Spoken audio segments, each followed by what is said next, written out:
삼성 서울병원에서 간호사 4명이 확진 판정받은 이후 추가 확진자는 더 나오지 않고 있습니다.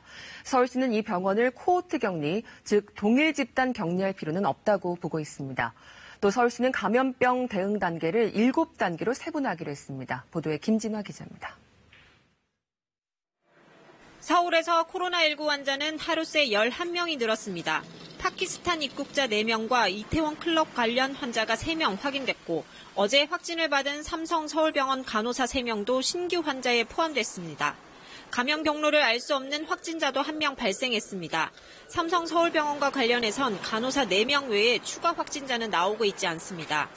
지금까지 의료인과 환자 등 모두 1,174명이 검사를 받았는데 622명이 음성 판정을 받았고 549명은 결과를 기다리고 있습니다. 이에 따라 서울시는 병원 전체를 동일 집단 격리할 필요는 없다고 판단했습니다. 삼성 서울병원 감염 경로에 대한 역학조사도 진행 중입니다. 조사 결과 어제 추가 확진된 간호사 중 1명이 지난 9일 저녁 지인과 강남역 부근에서 식사 후 노래방을 들렀던 것으로 나타났습니다. 이 중 충남 서산에 사는 여성이 오늘 확진 판정을 받았습니다.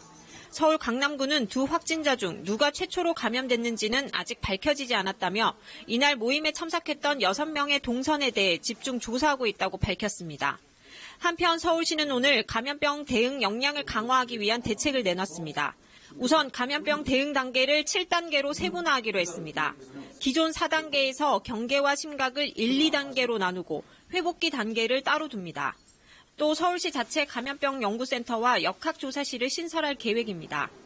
공공의료 인력을 확충하기 위해 전국 최초로 지방정부 차원의 공공의과대학 설립도 추진할 방침입니다. KBS 뉴스 김진아입니다.